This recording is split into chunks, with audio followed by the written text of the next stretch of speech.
sandwiched in gong show auditions at 7 o'clock so we could make a couple extra bucks from ABC. And before our show, I'm watching, and I see Richie Minervini and Jim Myers auditioning for the gong show. And I'm like, comedian. I'm like, Jesus Christ, I'm as funny as those guys. And I walked up to Minervini. I said, how'd you get to be a comedian? And he says to me, simple. I had cards printed up. And I still have the... swear to you, I got it on my website. He hands me the card. There's a little picture of Betty Boop. And it was Patti Smith's mother was a booker. And he said, you should come over to Dixon's White House Inn. They stayed and watched my band. They loved me. And I went to Dixon's and met Bob Nelson and Eddie Murphy and Minervini. And I became a comedian because of stupid Epi. Wow. You know, and my father's place, yeah. And so Morel's is an outshoot of my father's place. It's called Songs from the Hive, and I'm playing some songs, and that's very exciting for me to get to revisit it's like revisiting an old girlfriend that slammed the door in my face, you know. I was actually booked in East Side the week it closed. I went there, and now they didn't tell me it was closed. I actually got there, and there was literally a padlock on the door. Wow. Well, you know, they literally came in and took the cash register and the tables and the chairs, the whole thing, you know. A little weird. Yeah, there were some issues place. there. I think somebody had to check into something. You know, he used to wash dish. That was the new East Side in Farmingdale. The East Side in Huntington. You know who the dishwasher was? Judd Apatow. No. Oh, really? Yeah, I've heard Honest to God. Honest to God. He loves stand-up, obviously. It's great fun. That's all we talked about when he came in here. I mean, he really... I would love to meet that guy. What a character. He was great. He really was. Have you had Minervini on here? He's a good egg, too. I haven't seen Minervini in years. Did he move to Florida? Yeah. But, well, he lived in the Carolinas for a while. He's all over the place. I haven't seen him or Al Romas or any of those guys that were out on... wasn't Romas on Long Island, too? I haven't seen that guy in 20 years. I don't know anything about him. But Minervini and me are still asshole buddies from forever. Yeah, my friend Adam Ferrara started at East Side, yeah, too. He's a great character. First gig, he did an open mic thing or a contest that they were holding something and got up there, killed. When he was very young, we did a roast for somebody, and... I had just met him, and I really liked him. You know, the kind of guy. I liked him right away. And I went up and said, you know, they say you are what you eat. You are what you eat. So I guess Adam Ferrara is a cunt. And he went around for a year going, Martling called me a cunt. That's great. Martling called me a cunt. You know. See him enjoying that. We're going to have to remind Adam of that when we see him. Exactly. So now you came up with Eddie Murphy, right? Yeah, he did some time. We were just talking about it. He was like 15 years old. And he said, I'm going to be bigger than the Beatles. He said that. I'm going to be bigger. I put out an album in like 1979. Never was. Before there was even an East Side. I recorded an album at Cinnamon on a cassette. And Eddie came up to me like right after the East Side opened. He said, Jack, you have an album? I want to have an album. And I said, I'd love to help you, Eddie, but I'm too busy. I got a list of shit like that. You know, mistakes I have made. I should write a book. Mistakes I have made. Sorry, Eddie, too busy. He owns an island. Eddie Murphy owns an island, apparently. Does he? Yeah, owns an island. He's still making $50 million a year, I think. Why are you rubbing it? Jackie doesn't even know where his next I meal's can't get coming a from. fucking gig, and Eddie Murphy's got that. Fuck you. Is that story about... Jackie's working the island. Sometimes, when I can get the gig. Is that story about Bob Nelson true? Because Bob, I don't know either. I think I met him once. He's a great guy. It really affected him when Eddie went through the roof. Did it affect him badly? You know, but that's like people saying, oh, Jackie wrecked his life when he left the Stern Show. That's the easiest place for people to go. You know, they were the identical triplets. Bob Nelson, Rob Bartlett, and Eddie Murphy. You know, with Eddie being black, that was the laugh, that they were the identical triplets.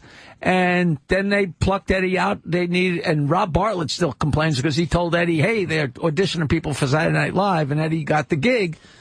But no, especially Nelson. There's nobody nicer than him. He couldn't have been more thrilled for the guy's success. Okay. You know, just so easy to say, oh, they're bitter. You know, this guy's bitter about that. This guy's bitter about, you know, please.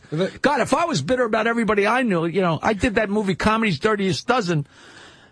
A dozen comedians, and 11 of them got sitcoms. And I'm sitting here talking to fucking Opie and Anthony. You know. Well, 10 of them. Otto was on that. He didn't get it. Oh, yeah, I forgot Otto. Yeah. George got one, though. How is Otto doing? He was here the other day. It was great. Is he good? Is he healthy? Taking care of himself? Yeah, he looks way better. Yeah, he looks way really better. good. Looks like he might have figured some things out, if you know what I mean. That's good. That's good. He buries me, man. Well, who am I? He buries everybody. Funny, man. Jesus Christ. Yeah, we're doing a benefit together. Funny. in Jersey. He's still fucking hilarious. He's still everything is the same except he's healthier and he's doing That's good. great. You know, he's that's there's no words. It's just I've always wanted to do a documentary on him, and I told him, and he was even into it, and but I don't have any funds. I'm gonna I'm like everybody. If I only knew somebody with some money, I could make a lot of it. You know what I mean? Like, please. Apparently. His house, he's got an amazing auto in his place in Keensburg. He's got like an amazing bunch of photos from his whole career, from when he was 7 years old, performing, from when he was 10. In his hand. In front of the building that's in the King of Comedy, which is now the Paramount building. Right. Or it might be the MTV building. Right. Doing street comedy. And he's The mobs are stabbing his hand. Yeah. That's He classic. said Lennon threw money in his hat one time in Central Park. John Lennon watched him perform. He's got the best stories. How come nobody's made That's a documentary of him yet? Why? Because he didn't show up. They said we were going to start filming it. And he went, you're not And they went, all right, sorry. Let's sabotage this. Fuck you. I actually gave him a line. I gave him a line, and he used it in Comedy's Dirtiest Dozen. It's one of the, all the millions of jokes I ever wrote for Howard. I was so thrilled because Eddie. Kenny? Holy fuck! How are you, man? Wait, Jackie. He's our bitch now. Wait, Jackie. He was the one that dragged Bobo out. You didn't notice? Oh, was that you? Yeah. You security guard bears. This is Club Soda Kenny for anybody who's paying attention. Oh, yeah. What did you used to work for Stern, Kenny? No. Dice. Somebody else. Oh, right. Little dice action.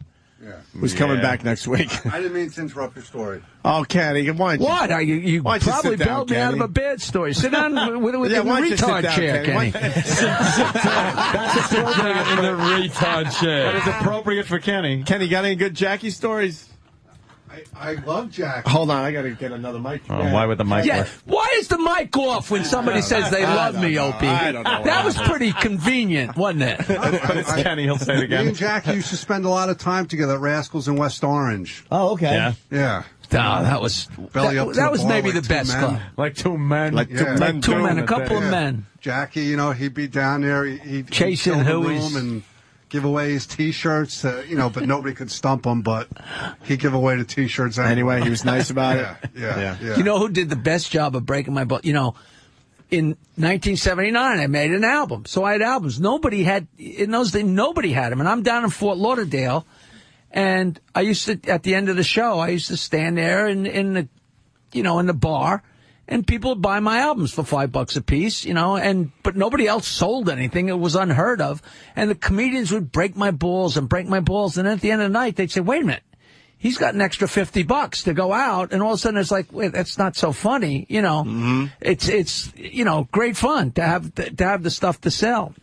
And I completely forgot. I'm old now, and I completely forgot the point. So Sinbad. I used to be on the road with Sinbad, and Sinbad called the Stern Show years later, and he goes, "Yeah, I remember working with Jackie. He was always by the door selling his knickknacks." And I thought it was the greatest name for CDs and shit. Knickknacks. It was great to have extra cash, though, right? At the end of the Jesus fucking week. Christ. The first time I worked at Pips, my album had just come out, and I worked at Pips.